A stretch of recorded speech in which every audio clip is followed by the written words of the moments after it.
할렐루야. 예, 오늘도 주의 은혜로 충만케 되시기를 바랍니다. 하나님 말씀은 시편 42편 함께 보겠습니다. 시편 42편 1절에서 5절의 말씀입니다. 유명한 말씀인데 저와 여러분이 5구절을 함께 읽어 보겠습니다. 시작. 하나님이여, 사슴이 시냇물을 찾기에 갈급함 같이 내 영혼이 주를 찾기에 갈급하니이다. 내 영혼이 하나님 곧 살아계신 하나님을 갈망하나니 내가 어느 때에 나아가서 하나님의 얼굴을 배울까. 사람들이 종일 내게 하는 말이 내 하나님이 어디 있느뇨 하오니 내 눈물이 주야로 내 음식이 되었도다. 내가 전에 성의를 지키는 무리와 동행하여 기쁨과 감사의 소리를 내며 그들 하나님의 집으로 인도하였더니 이제 이 일을 기억하고 내 마음이 상하는도다. 내 영혼아, 내가 어찌하여 낙심하며 어찌하여 내 속에서 불안해하는가. 너는 하나님께 소망을 두라. 그가 나타나 도우심으로 말미암아 내가 여전히 찬송하리로다. 아멘. 오늘 시편의 아름다운 말씀을 함께 묵상하겠습니다. 제목은 5절에 있습니다. 너는 하나님께 소망을 두라. 시편의 시인데요. 이 시편의 시는 세상의 문학, 시와 다르죠. 뭐가 다를까요? 성경은 먹는 것, 입는 것, 날씨가 흐리고 맑다 이런 것들을 기록해 놓지 않았습니다. 왜 그럴까요? 성경의 초점은 육신이 원하는 1차원적인 것에 있지 않기 때문입니다. 성경은 인간의 궁극적인 관심, 그러니까 쉽게 말하면 영적인 것에 대해서, 신앙적인 것에 대해서, 하나님에 대해서, 하나님의 나라에 대해서 이런 것에 초점이 맞춰져 있기 때문입니다. 본문의 시도 이런 성경의 초점을 잘 나타내주는 그런 시 중에 하나라고 할 수 있는데요. 그러니까 오늘 우리도 예배를 드리러 왔습니다. 세상의 많은 모임과 이 예배는 무엇이 다른 걸까요? 예배는 영적인 것입니다. 우리 예배를 시작할 때 인도하시는 분이 요한복음 4장 24절을 매주마다 읽고 예배를 시작합니다. 하나님은 영이시니 예배하는 자가 영과 진리로 예배할지니라. 그러니까 영이신 하나님께 드리는 예배입니다. 그럼 어떻게 우리가 나아가야 됩니까? 그 하나님을 만나러 갈 때 일상적인 것들을 다 내려놓고 구별된 몸과 마음, 그런 자세를 가지고 거룩히 나아가야 할 것입니다. 구별해야 된다는 것. 일상적인 것이 아니라 하나님 앞에 특별하게 준비된 모습으로 우리가 나아가야 됩니다. 근데 그렇지 않고 어제 출근하듯이 예배 온다거나 어느 건물에 들어가듯이 이곳에 온다거나 세상의 복잡한 감정들, 마음, 부정한 것들 이런 걸 그대로 가지고 나온다거나 하면 하나님의 임재를 체험하기 어려울 것입니다. 우리 삶의 승리는 예배의 회복에 있다고 해도 과언이 아닙니다. 예배를 회복할 때 우리 삶이 회복하고 승리할 수 있습니다. 지금 시편의 기자도 이 시를 왜 썼는가 우리가 생각해 볼 때 여러 가지 이유를 발견할 수 있지만 이 시편의 기자는 지금 혼란 속에 있습니다. 매우 힘든 어려운 현실 속에 있는 것입니다. 그러니까 뭐가 생각나는가? 하나님의 임재를 깊이 체험했던 그 큰 기쁨과 감격스러운 그 한때가 생각이 나는 것입니다. 시편의 기자는, 오늘 본문의 기자는 그것을 너무 회복하고 싶은 것입니다.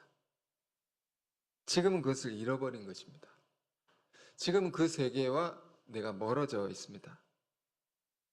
그것을 어떻게 회복할 수 있을까? 그런 마음의 소원을 기록한 거죠.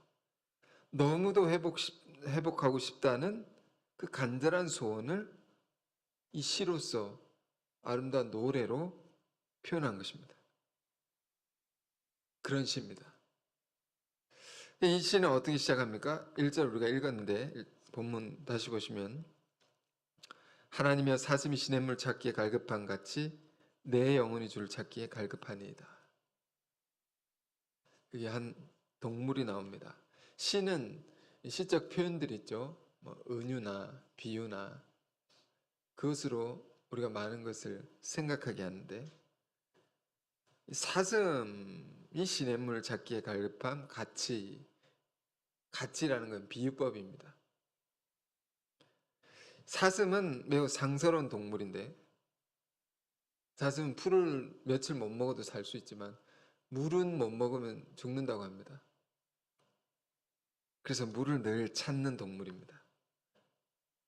특히 사슴은 높은 곳을 늘 다닌다고 하는데 그래서 성경에서 사슴이 우리에게 던져주는 소중한 것은 높은 영성에 관한 것, 고상한 진리가 높은 것이죠. 영혼의 순수함, 숭고함 이런 의미를 담은 동물이라 할 수 있습니다. 성경에서요.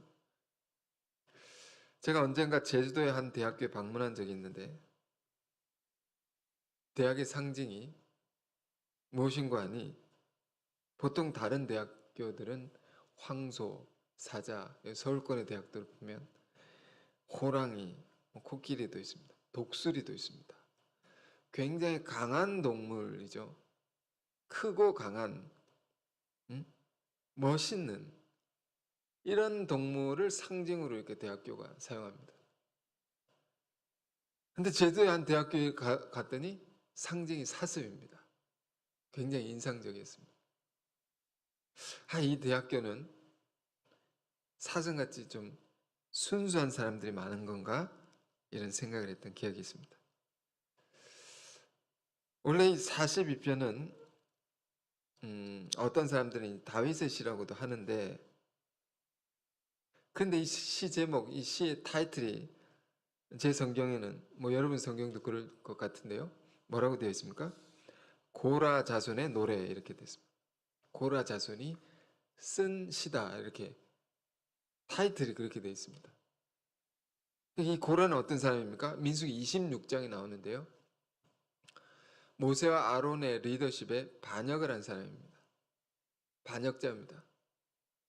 리더십을 이렇게 반역을 해서 그래서 어떻게 됐느냐? 땅이 벌어져 가지고 땅에 삼켜짐을 당한 그래서 죽은 사람입니다.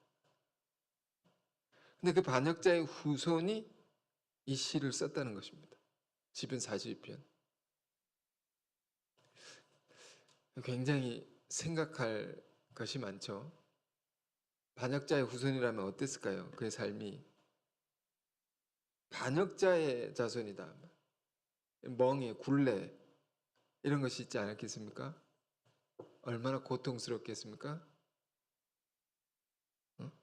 조상의 죄를 후손이 뒤집어 쓰고 살아야 되는 것입니다. 그런데 그런 자들 안에 뭐가 있었나? 어떤 세계가 있었느냐? 고통 속에서도 하나님을 갈망하는 이 순수하고 숭고한 세계가 있었다는 것입니다. 그래서 이 시편의 시들은 세상의 그 어떤 훌륭한 문학 작품의 시와는 너무도 다른 겁니다. 너무도 깊은 것이고. 자, 그래서 이 시편 42편은 그 고라의 자손들이 성전으로 나아갈 때 불렀던 노래입니다. 다시 1절 보실까요? 하나님이여 사슴이 시냇물을 찾기에 갈급함 같이 내 영혼이 주를 찾기에 갈급하니이다. 우리의 영혼 안에 무엇이 있는가? 주를 향한 갈급함이 있다는 것입니다. 이건 모든 인간 영혼 안에 있는 공통적인 것이라 할 수 있습니다. 그걸 가리고 살 뿐이지 다 있다는 것입니다.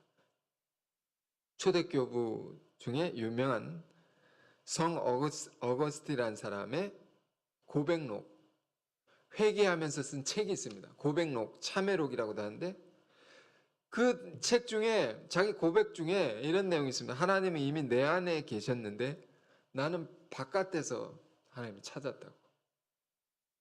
이미 여기 계신데 우리 내면 속에. 여러분, 우리가 일상을 살아갈 때 많은 일들로 바쁠 수 있습니다. 사람을 만나고 여러 가지 상황 속에 우리가 둘러싸여 있는 것이죠. 그런데 그럴수록 우리가 어떻게 살아야 되느냐? 이 영혼 안에 하나님이 담아주신 이 갈급함, 주를 향한 갈급함, 주를 향한 그리움, 하나님이 주신 이 본성이 우리 안에 있는데요. 이걸 쫓아 살고자 해야 됩니다. 이거. 이 시를 쓰는 기자는 지금 어떤 상황에 처해 있을까요? 그가 넉넉하거나 편안한 모든 것이 만족되어 있는 상황에 쓴 것이 아닌 것을 우리는 알 수 있습니다. 더 나아가 이 시편의 기자는 너무도 절망적인 상황 속에 있습니다.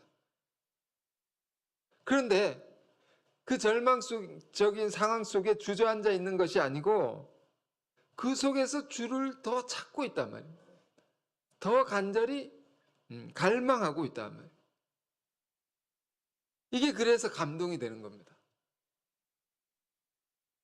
그래서 다음 19절이 이렇게 되어 있습니다. 2절에 내 영혼이 하나님 곧 살아계신 하나님을 갈망하나니. 이 시가 깊은 것은 더 들어가 볼까요? 이 시가 정말로 깊은 시인 것은 내가 하나님을 갈망하나니 라고 쓰지 않았습니다. 내 영혼이 라고 했습니다. 내 영혼이. 무슨 말인지 아시겠습니까? 마치 다른 사람에게 말을 하듯이 여러분, 하나님이 인간에게만 주신 놀라운 능력 하나가 있는데요. 그것은 자기를 객관적으로 바라볼 수 있는 능력입니다. 내가 나로부터 떨어져서 나를 바라볼 수 있는 것입니다. 이게 인간에게만 주신 놀라운 능력 중에 하나입니다. 내가 나를 객관적으로 바라볼 수 있다. 이것이 비단 영적인 체험만을 얘기하는 것이 아닙니다. 영적인 체험, 저는 그런 체험이 없지만 영이 빠져나와서 자기를 본다고 하지 않습니까? 꼭 그런 것만을 얘기하는 것이 아니라 우리 인간 다 자기 성찰을 할 수 있습니다. 난 누구인가? 난 지금 어떻게 살고 있는가? 나는 무엇을 좋아하는 사람인가? 나는 무엇을 잘하는 사람인가? 이렇게 자기를 객관적으로 생각할 수 있는 거죠. 시편의 기자는 내 영혼이 이러고 있다고. 뒤에 보면 내 영혼아, 내 영혼에게 내가 말하는 겁니다. 내 영혼에게 선포하는 겁니다. 내 영혼이 이러고 있다고. 그 내 영혼이 하나님을 갈망하나니. 제가 왜 이걸 이렇게 깊이 주석하고 있는 것일까요? 우리가 먹고 마시고 일하며 살아가면서 느끼는 내 자신의 모습이 있습니다. 그런데 그게 진정한 내가 아닐 수 있다. 진짜 나는 누구냐? 이렇게 하나님만을 바라보며 살아계신 하나님만을 만나기를 갈망하면서 살고픈 나. 이게 진짜 나라는 겁니다. 예배의 자리는 그 진짜 나를 찾아가는 겁니다. 그 본성을 쫓아 살고 싶은 나라는 겁니다. 이게 진짜 나단 말이에요. 그러니까 우리는 많은 일상 속에, 많은 사람들 속에, 많은 일들 속에 둘러싸여져 살아가고 있습니다. 그것을 휩쓸려질 때가 너무도 많습니다.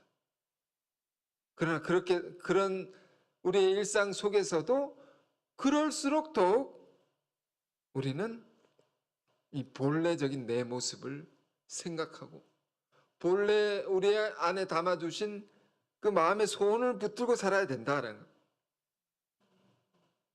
다른 사람을 바라볼 때도 마찬가지입니다. 저기 저 사람의 모습이 아니지. 원래 안 좋은 모습을 볼 때. 저기 저 사람은 아닐 것이다. 저 영혼은 그럼에도 불구하고 더 주를 갈망하고 있을 것이다. 이렇게 바라볼 수 있는 우리가 되어야 할 줄 믿습니다. 그런데 이 19절에는 시편 기자의 아주 중요한 믿음이 있습니다. 내 영혼의 하나님 곧 살아계시는 하나님을 갈망하나니. 이 믿음이 있는 겁니다. 하나님, 내가 갈망하는 하나님, 그 대상은 죽은 분이 아니다. 살아계신 분이시다. 우리의 생각 속에만, 상상 속에 그런 분이 아니다. 살아계신 분이다. 그 살아계신 하나님을 갈망하는 이유가 뭡니까? 그 살아계신 하나님이 나를 사랑하시기 때문에 나를 도우실 수 있다는 겁니다. 그러니 이 시 속에는 하나님에 대한 믿음이 있는 것이고요. 그 믿음은 하나님의 사랑을 믿는 것이고, 또 그 믿음으로 무엇을 합니까? 갈망을 합니다. 갈망은 소망이 있는 겁니다. 믿음, 소망, 사랑 다 담겨 있는 거죠. 그분을 만나기를 갈망한다. 그러니까 더 정확히 말하면 그분을 만났던 이전의 체험, 그걸 기억하고 내가 다시 그 주님을 만나길 원합니다라는 시입니다. 이런 소망입니다. 소망.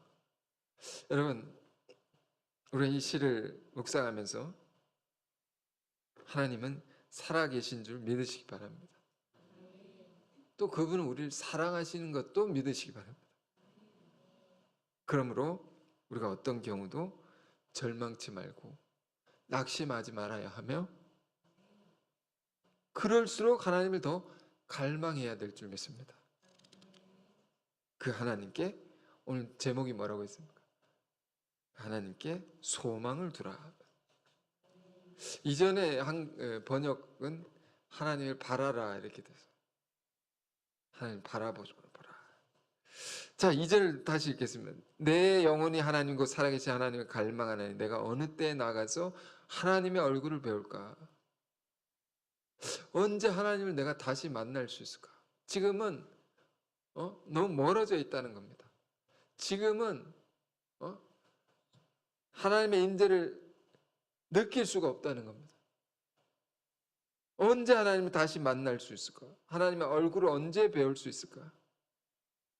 하나님의 얼굴을 뵙는다는 것은 하나님 앞에 내가 올바로 선다는 것을 의미합니다. 올바로 서면 만날 수 있습니다. 라틴어에 믿음이란 단어, 피데라는 단어가 있습니다. 이 피데의 정확한 뜻은 하나님과 내가 올바른 관계를 맺는 것입니다.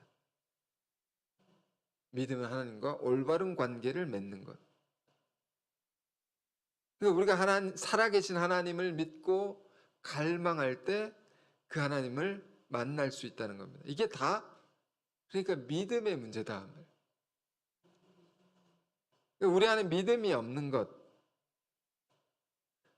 우리 안에 불신이 하나님과 멀어지게 하는 것이고, 우리 안에 불신이 절망하게 만드는 것이고 낙심케 하는 것이다. 살아계신 하나님, 그 하나님을 믿는 믿음을 우리가 점검해야 됩니다. 그래서 하나님의 얼굴을 어느 때 나가서 배울까? 그러면서 3절에 사람들이 종일 내게 하는 말이 내 하나님 어디 있느냐 하오니 내 눈물이 주야로 내 음식이 되었도다. 사람들이 하는 말, 이건 조롱의 말입니다. 네가 믿는 하나님이 어디 있느냐? 이런 조롱을 언제 받을까요? 너는 이렇게 살고 있는데 네 하나님 어디 계시냐고. 너는 이렇게 고통받고 있는데, 너는 이렇게 무너져 있는데 하나님 어디 계시냐? 네가 믿는 하나님이. 사람들의 조롱이 있단 말이에요. 사람만 조롱할까? 사단이 조롱하죠. 우리의 생각을 통해서. 너는 이렇게 못 먹고 못 사는데 네가 믿는 하나님 도대체 어디 계시냐 말이에요. 응? 그 이런 조롱을 들을 정도로 너무 고통스러운 현실 속에 시편의 기자가 있는 겁니다. 절망적인 상황 속에 있는 겁니다. 이런 조롱이 계속 들리는 겁니다. 그렇지만 그렇기 때문에 시편의 기자 안에 있는 위대한 뭡니까? 본성을 쫓아서 하나님 더 갈망합니다. 우리의 본성은 뭐라고 합니까? 마귀의 조롱은 그렇게 말하지만 우리의 본성은, 우리의 영혼은 뭐라고 말합니까? 하나님이 살아계시다. 분명히 살아계시다. 그런데 내 상황은 안 바뀌니까 너무 괴로운 겁니다. 그래서 뭘 합니까? 하루 종일 우는 겁니다. 내 눈물이 주야로 음식이 됐다. 푸드가 됐다. 눈물이 푸드가 됐다. 밥도 못 먹고 하루 종일 울고 있는 겁니다.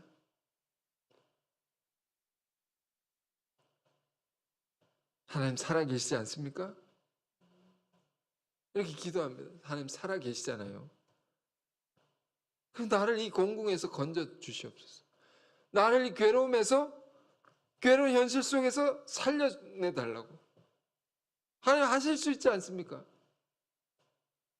이전에 놀라운 능력을 일으켜주시고 기적도 일으켜주시고 당신의 살아계심을 드러내주셨지 않습니까? 하면서 이렇게 울면서 기도하는 겁니다. 이 시편의 기자가 밤낮으로 주야로 눈물이 내 음식이 되었다. 4절에 또 이렇게 그러면서 말합니다. 내가 전에 성의를 지키는 무리와 동행하여 기쁨과 감사의 소리를 내며 그들 하나님의 집으로 인도하였더니 이제 이 일을 기억하고 내 마음이 상하는도다. 마음이 왜 상할까요? 어떤 기억을 하면서 내 마음이 막 상한다. 이건 회개의 마음입니다. 회개의 마음. 예전에 어떤 기억이 있는 겁니다. 어떤 기억이? 예배를 드리러 갈 때 다 함께, 온 지체들이 다 함께 기쁨으로 감격하며 전심으로 하나님께 감사하며 예배를 드리러 나아갔다. 근데 지금 나는 그렇게 못하고 있는 겁니다. 그렇게 할 수 없는 현실 속에 있는 겁니다. 너무 마음이 상한 겁니다. 내가 왜 이렇게 됐을까?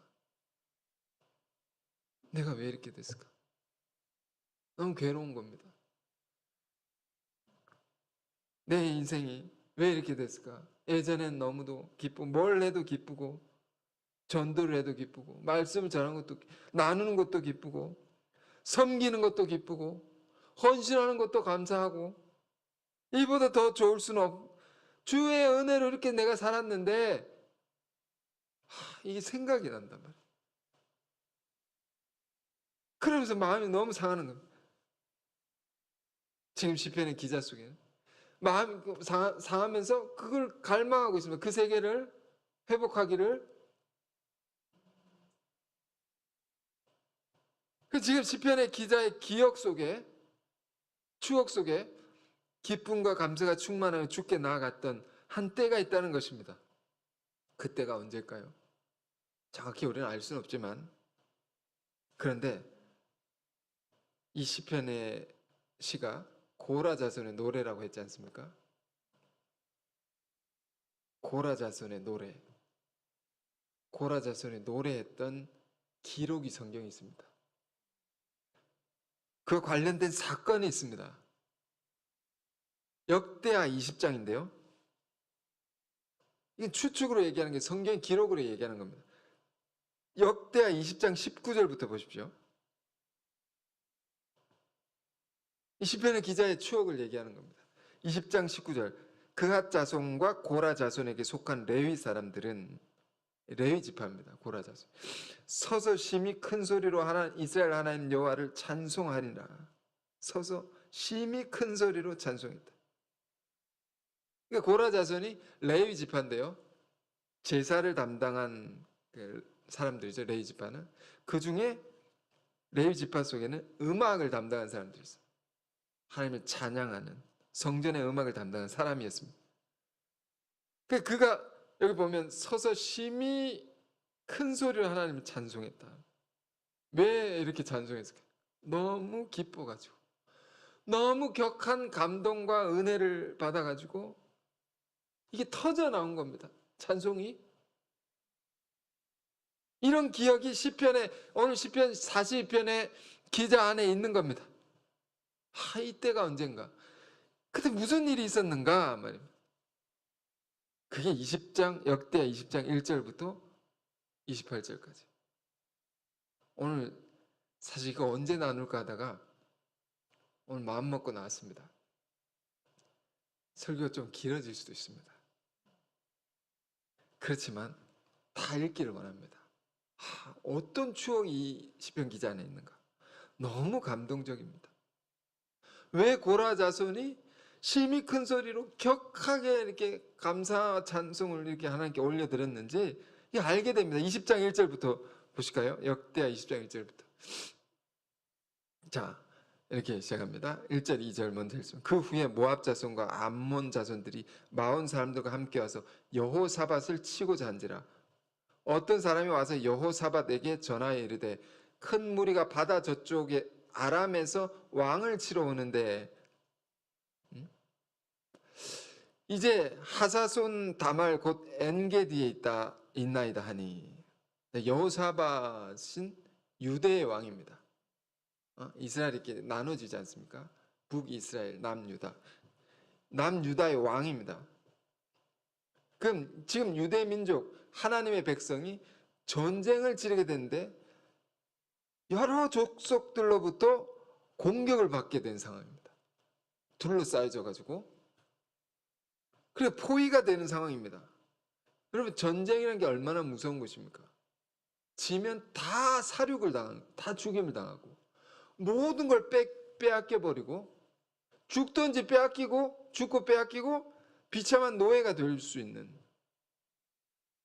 모든 자들이 얼마나 심각한 상황입니까?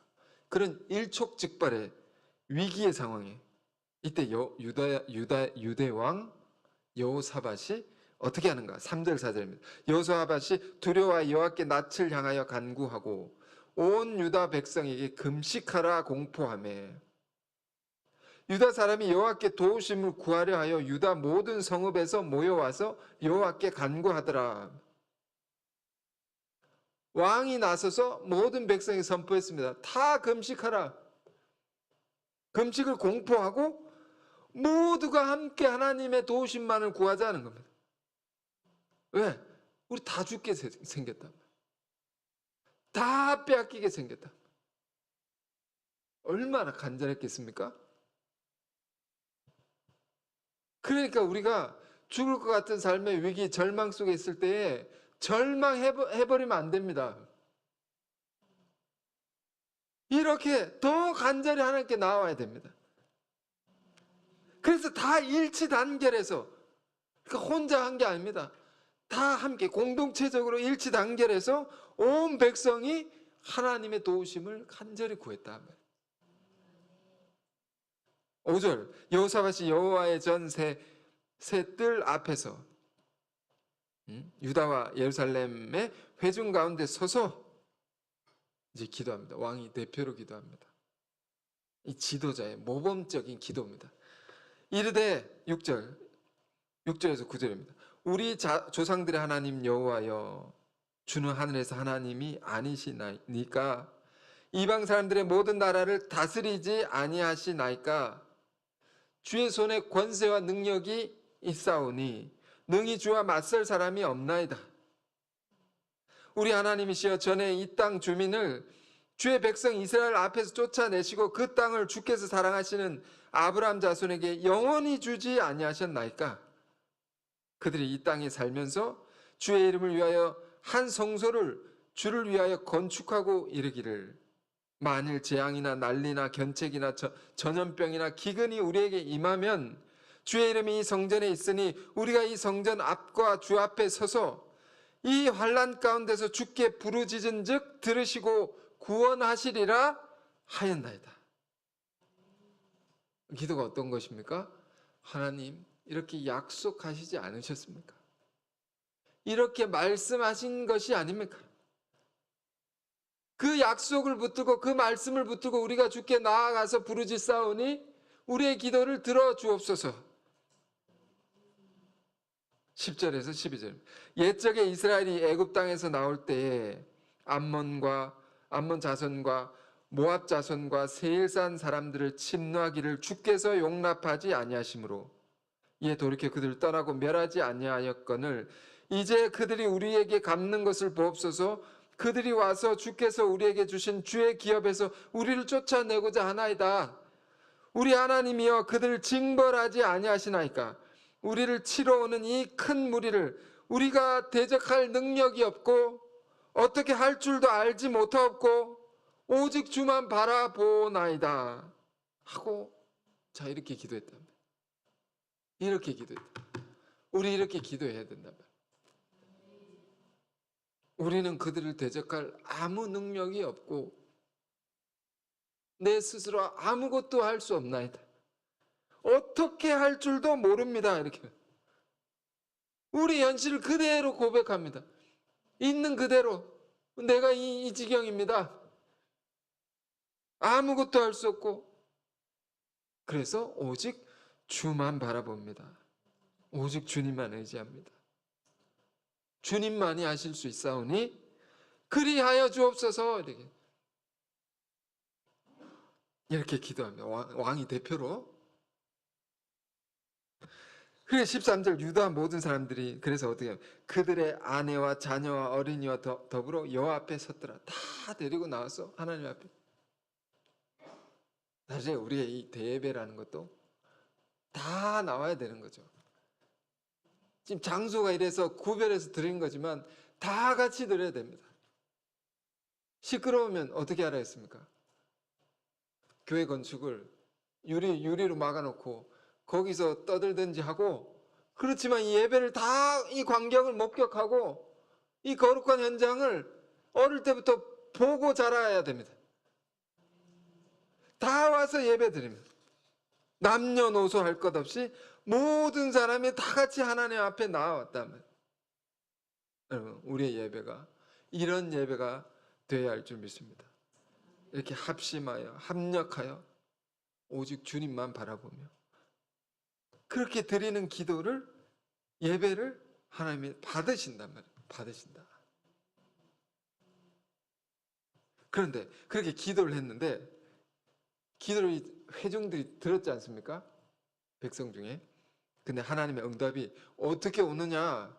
이 기도가 응답이 뭡니다. 어디로 오느냐? 회중 가운데 있는 한 사람을 통해서 응답이 옵니다. 14절 보십시오. 여호와의 영이, 성령이, 우리로 보면 성령이 회중 가운데에 레위 사람 야하시엘에게 임하였으니, 영이 확 이렇게 임했다면 그 사람에게 뭐 이유가 있었겠죠. 그래서 그 사람이 하나님의 음성을 대언합니다. 하나님의 응답을 그 사람 입으로 나오는 겁니다. 왕이 기도를 했는데 그 평범한 한 사람이 성령을 받아가지고 갑자기 일어나가지고 여러분 들으십시오. 근데 이걸 왕이 막지 않았습니다. 하면서 막 하나님의 음성을 쏟아내는 겁니다. 여러분, 여기 계신 분들 가운데서도 그런 역사가 일어날 수 있습니다. 항상 앞에 나온 사람들 통해서만 하나님이 역사하는 게, 여러분 듣는 가운데도 하나님이 응답하고 성령이 임해서 그 뜻을 얘기해 주실 수 있는 겁니다. 그래서 뭐라고 하나님의 음성을 대언하냐. 15절에 야하시엘이 이르되 온 유다와 예루살렘 주민과 여호사밧 왕이여 들을지. 왕도 들으라고. 다 들으셔야 됩니다. 여호와께서 이같이 너희에게 말씀하시기를 너희는 이 큰 무리로 말미암아 두려워하거나 놀라지 말라. 두려워했다는 겁니다. 놀랬다는 겁니다. 그렇지만 그러지 말라. 이 전쟁은 너희에게 속한 것이 아니요 하나님께 속한 것이니라. 이런 응답이 왔으니까 얼마나 그 불안이 사라지고 평안했겠습니까? 유명한 말씀이죠. 전쟁은 하나님께 속했다. 하나님께 달려있다. 우리에게 달린 게 아니라. 우리 믿는 자들의 인생의 모든 것이 거룩한 전쟁 속에 있다고 할 때 우리 인생의 모든 건 다 하나님께 달려있는 겁니다.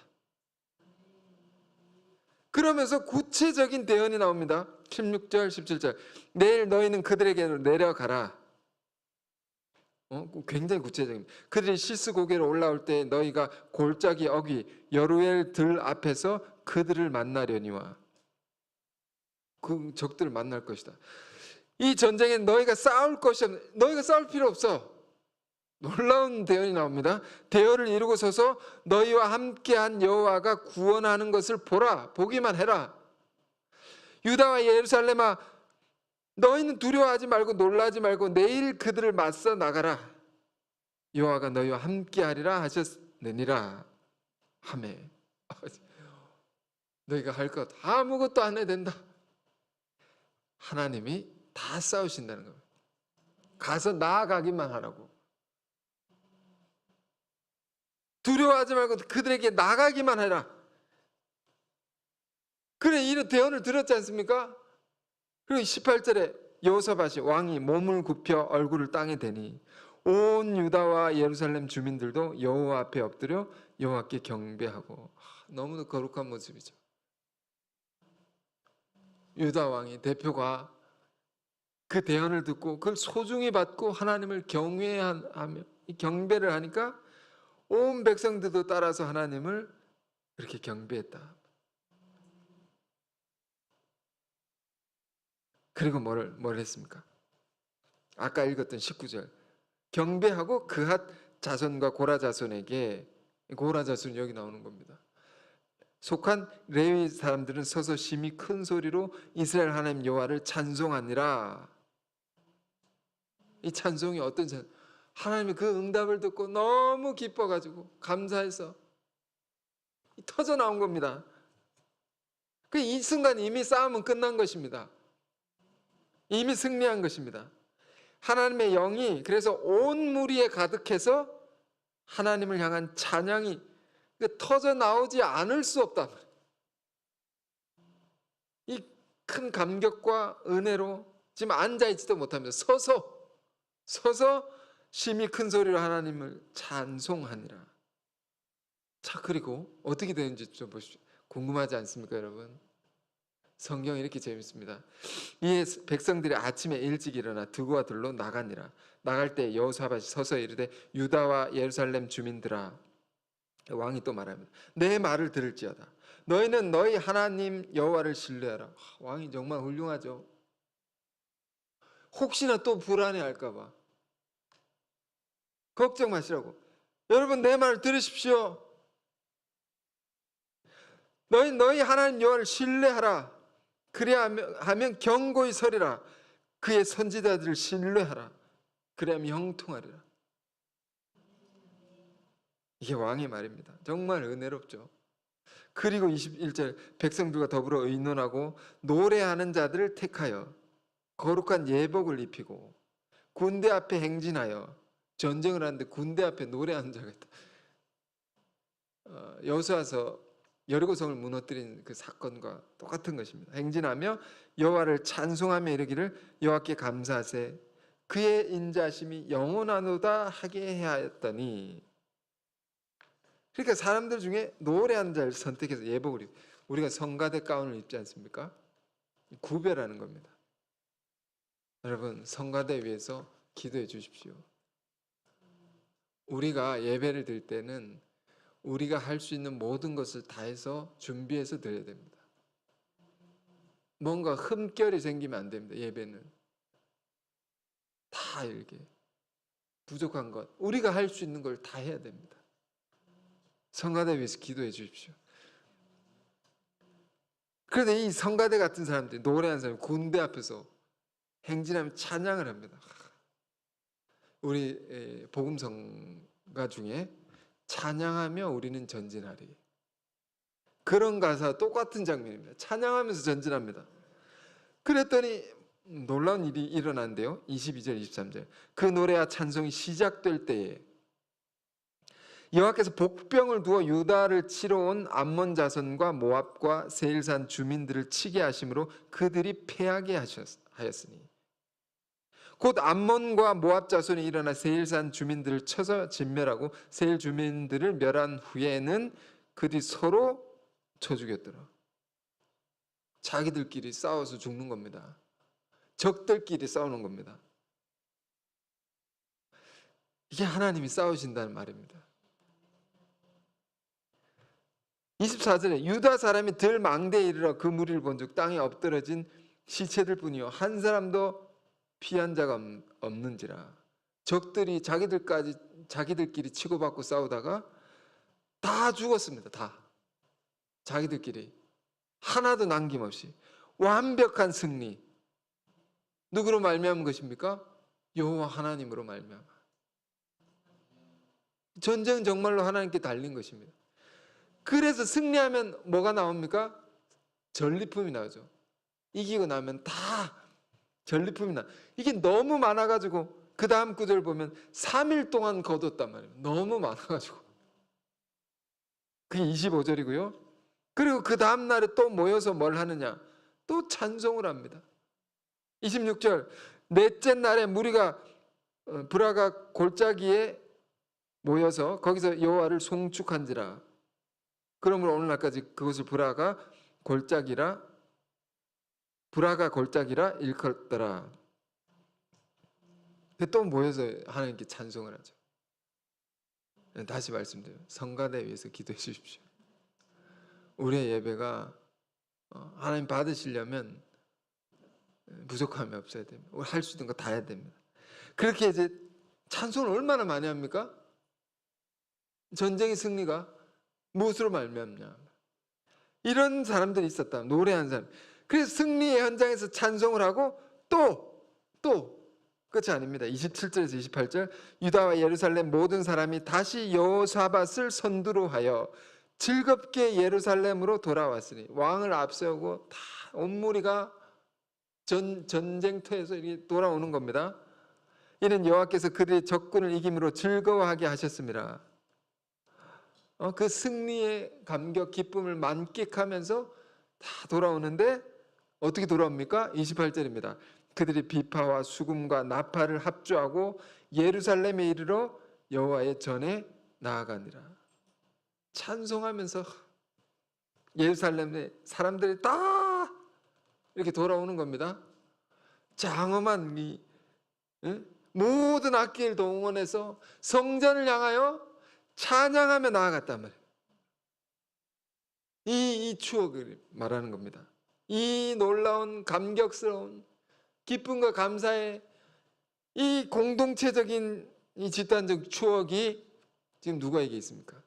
시편 42편에 이 기자에게 있는 겁니다. 그때 그 감격과 그 하나님만 바라보며 우리가 예배했던 이걸 회상하면서 지금 내 모습을 보니까 너무 마음이 상하는 겁니다. 너무 멀어져 있다 하면. 그래서 상한 마음을 붙들고 회개하면서 마치 기도하는 겁니다. 기도하듯이 이 시를 쓴 거죠. 이 시가 대대로 남겨져서 이스라엘 백성들에게 읽혀지고 노래로 불러지고 성전에 오를 때마다 그걸 생각하면서 이 찬양을 했다는 겁니다. 자, 아시겠죠? 시편 42편에 이렇게 기쁜 시입니다. 다시 돌아와서 시편 42편 4절에 이렇게 되어 있습니다. 내가 전에 성의를 지키는 무리와 동행하여 기쁨과 감사의 소리를 내며 그들을 하나님의 집으로 인도하였더니 이제 이 일을 기억하고 내 마음이 상한도다. 여러분, 이런 회개가 우리 안에 일어나길 원합니다. 이런 진정한 예배의 회복이 우리 안에 또 우리의 삶 속에 일어나길 바랍니다. 자, 그러면서 이 시는 이렇게 마무리됩니다. 내 영혼아, 내가 어찌하여 낙심하며 어찌하여 내 속에서 불안해하느냐? 너는 하나님께 소망을 두라. 그러면 없지만 그런 뜻입니다. 그러면 그가 나타나 도우심으로 말미암아 내가 여전히 찬송하리로다. 여러분, 우리 삶에 어려움이 있습니까? 여러분이 처한 현실이 고통스럽고 절망적인 그런 자리에 있습니까? 그렇다면 이 시를 우리가 기억하길 원합니다. 시편의 기자와 같이 내 영혼에게 선포해 보십시오. 내 영혼아, 너는 하나님께 소망을 두라.